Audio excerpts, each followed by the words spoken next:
এই জালেমের সংজ্ঞাটা কি? জালেম আমাদের ঘরে ঘরেও পাওয়া যাবে খুঁজলে। ধরেন হুজুর আমার মুরব্বী, হুজুর আমারে বললেন এ মাওলানা এই কাপটা একটু দেন তো। আমি বললাম হুজুর পারবো না, নর্মালি বললাম। এটা কত বেশি জুলুম হয় না? কিন্তু হুজুরের এখানে জমি আছে, আমারও পাশালি জমি আছে, তো আয় ছিল এইটা, আমি কাটতে কাটতে আল থেকে আরো 1 বিঘে হুজুরের জমিতে ঢুকে গেলাম। বলেন তো এটা জুলুম হবে কি হবে না? এখন হুজুর তো বাড়ি ছিল না, হুজুর এসে বলে মাওলানা করবেনটা কি? এই আইলো নাই, আবার আলির পরে আরো 1 হাত নাই। তাই বললাম যে আমার জোর আছে, পারলে ঠেকান, আপনারা যতটুকু দিচ্ছে ওইটুকু ভোগ করেন। এটা জালেম। সমাজে কোন শক্তিশালী ব্যক্তি দুর্বলের প্রতি যদি কোন অবিচার করে সে জালেম। এটা রাজনৈতিকভাবে হোক, রাজনৈতিকভাবে না হোক, প্রশাসনিকভাবে হোক, সামাজিকভাবে হোক, ঘরোয়াভাবে হোক, রাষ্ট্রীয়ভাবে হোক, অর্থাৎ যে যতটুকু সুযোগ সুবিধা পাওয়ার কথা ছিল তাকে সেই সুযোগ সুবিধা থেকে যে বঞ্চিত করবে, ওই বঞ্চিতকারীকেই আরবিতে বলা হয় জালিম, জালেম। আর যাকে সুযোগ সুবিধা থেকে বঞ্চিত করা হয় হলো তাকে বলা হয় মাজলুম। আমরা সবাই কি জাহান্নাম থেকে বাঁচতে চাই কি চাই না? কে কে বাঁচতে চাই একটু হাত তুলে দেখাই। লিল্লাহি তাকবীর, লিল্লাহি তাকবীর। কোরআন হাদিসের আলো, কোরআন হাদিস যেখানে, ট্রান্সজেন্ডার যেখানে, আমরা নাই সেখানে। লিল্লাহি তাকবীর। আমাদের দেশের একজন নীরব আলেমে দ্বীন, যিনি কোনো রাজনীতি করেন না, কখনোই করেন না, যাত্রাবাড়ির শায়েখ বলা হয় মাওলানা মাহমুদুল হাসান, কওমি মাদ্রাসা শিক্ষা বোর্ডের ভূতপূর্ব চেয়ারম্যান, সম্মানিত চেয়ারম্যান মহোদয়, তিনি ডিক্লার দিয়েছেন এবং স্বরাষ্ট্রমন্ত্রীকে পাশে বসিয়ে যে এই দেশে যদি ট্রান্সজেন্ডার আইনকে আপনারা পাশ করেন, ট্রান্সজেন্ডার আইন যদি পাশ করা হয়, প্রয়োজন বোধে শাহাদত বরণ করবো। আওয়াজে বলি সুবহানাল্লাহ। নীরব মানুষ পর্যন্ত সরব হয়েছে। সরাসরি কোরআন বিরোধী আইন। ছেলে মন চাইলে মেয়ে হবে, মেয়ে নাম ধারণ করে মেয়ের ড্রেস পরে চলবে, মেয়ের মন চাইছে ছেলের ড্রেস পরে চলবে। আরে এটা কি মগের মূল্য পেলাম নাকি? এটা জমিন কার, আসমান কার, এই অক্সিজেন কার, এই আলো বাতাস কার? আল্লাহ তাআলা আমাদের সুবুদ্ধি দান করুক, সকলে বলি আমিন। বুদ্ধিমানের পরিচয় আমি জানি না, আমি তো টপিক চেয়ে নেই না, এই যে মাওলানা সাহেবের দোষ। আমি তখন মক্কাতুল মুকাররমে ছিলাম 24 তারিখে। মাওলানা সাহেব হোয়াটসঅ্যাপে আমাকে একটা মেসেজ দিয়েছেন, বলছেন যে হযরত আপনার আলোচ্য বিষয় সূরা আলে ইমরানের 190 থেকে নিয়ে 200 নম্বর আয়াত। আমি যে কোরআন শরীফ খুললাম, খুলে দেখে মাওলানা সাহেব একটা ধন্যবাদ দিলাম যে ভাই চমৎকার একটা টপিকস আমাকে দিয়েছেন, আমার কাছে ভালো লাগছে, এই জন্য ওনাকে ধন্যবাদ দিয়েছি। কি চমৎকার বুদ্ধিমন্দের একটা সংজ্ঞা আল্লাহ তাআলা এখানে দিয়েছেন, কত দোয়া দিয়েছেন, কত আকুতি মিনতি দিয়েছেন। রব্বানা মা খালাকতা হাযা বাতিলা সুবহানাকা ফাকিনা আযাবান নার। আল্লাহ তুমি পবিত্র, ফাকিনা আমাদেরকে রক্ষা করো, আযাবান নার ওই জাহান্নামের ওই অগ্নি থেকে, আগুন থেকে তুমি আমাদের রক্ষা করো। আল্লাহ তাআলার কাছে দোয়া করে নেই, আয় আল্লাহ মির্জাপুর বণিক সমিতি এলাকাবাসী সহ এই মাহফিলের আয়োজন যারা করেছেন, আমরা যারা উপস্থিত হয়েছি, আমাদের সকলকে সহ আমাদের ছেলে মেয়ে দেশ বা প্রবাসে যে যেখানে আছে তাদেরকে, সারা পৃথিবীতে বর্তমান যারা আছে, কিয়ামত পর্যন্ত ভবিষ্যৎ প্রজন্ম যারা আসবে, মাওলা মেহেরবানি করে সকলকে তুমি জাহান্নামের আগুন থেকে রক্ষা করো, সকলে বলি আমিন। ফাকিনা আযাবান নার। আজকে যদি এই মাহফিল না হতো, আজকে এই আলোচ্য বিষয় যদি আমাকে দেওয়া না হতো, তাহলে আপনাদের সবাইকে নিয়ে এই দোয়াটা করতে পারতাম না। আমার দৃঢ় বিশ্বাস এখানে অনেক আল্লাহওয়ালা বান্দা-বান্দী আছেন যারা আমিন বলেছেন। যেখানে একজনের আমিন যদি আল্লাহ কবুল করেন, তাহলে আজকের ওই একজনের আমিনের ওসিলায় আল্লাহ তাআলা আমাদেরকে জাহান্নামের আগুন থেকে বাঁচাবেন, সকলে বলি আমিন। আমি চলে যাই পরবর্তী আয়াতে। রব্বানা ইন্নাকা মান তুদখিলিন নার ফাকাদ আখযাইতা ওয়া মা লিয-যালিমিনা মিন আনসার।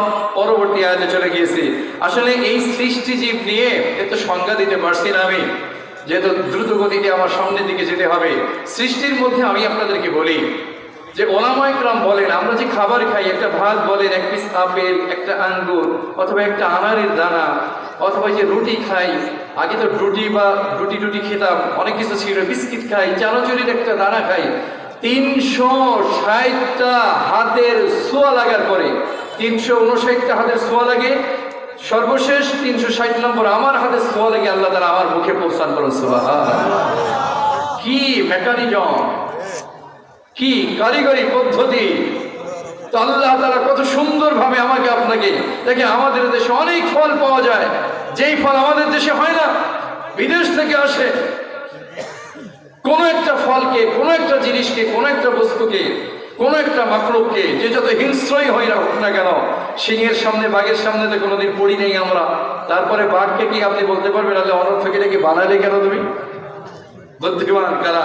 বুদ্ধিমান বলে আল্লাহ পৃথিবীতে যা বানিয়েছো সব তুমি মানব কল্যাণে। এরপরে আল্লাহ তাআলা আল কোরআনুল কারীমেও বলেছেন, হুয়াল্লাযী খালাকা লাকুম মা ফিল আরদি জামিআ। ওই রব, হুয়াল্লাযী, ওই রব যিনি খালাকা লাকুম, তোমাদের জন্য, আমাদেরকে উদ্দেশ্য করে বলেছেন, মানুষকে উদ্দেশ্য করে বলেছেন, তোমাদের জন্য সৃষ্টি করেছেন। খালাকা লাকুম মা ফিল আরদি জামিআ, পৃথিবীতে যত মাখলুকাত আছে সমস্ত মাখলুকাতকে আমি রব তোমাদের কল্যাণের জন্য সৃষ্টি করেছি। বলো সুবহানাল্লাহ।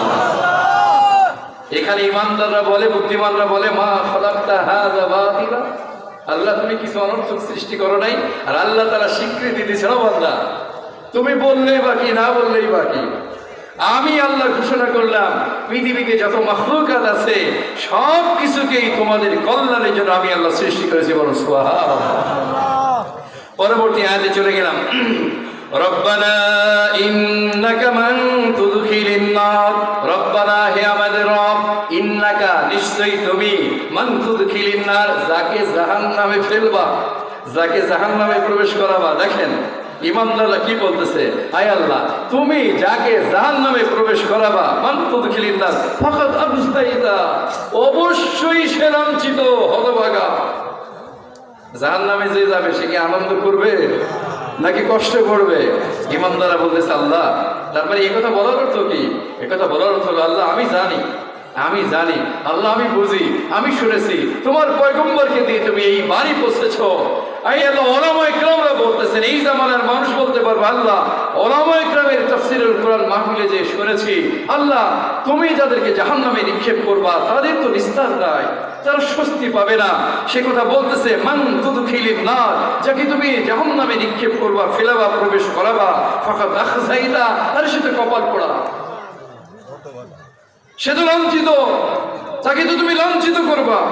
ওমা লিয-যালিমিন, ওমা মানে নাই, লিয-যালিমিন যারা জালিম।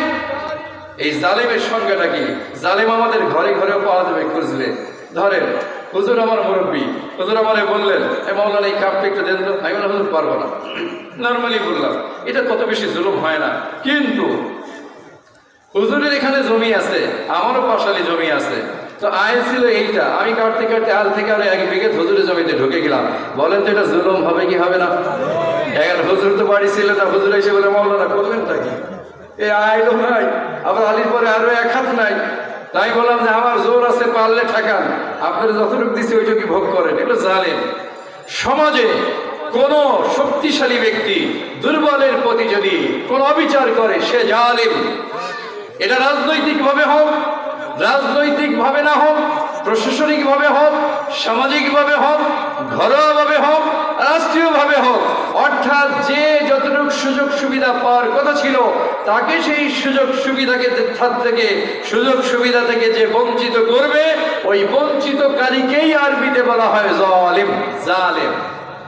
আর যাকে সুযোগ সুবিধা থেকে বঞ্চিত করা হয় হলো তাকে বলা হয় মাজলুম।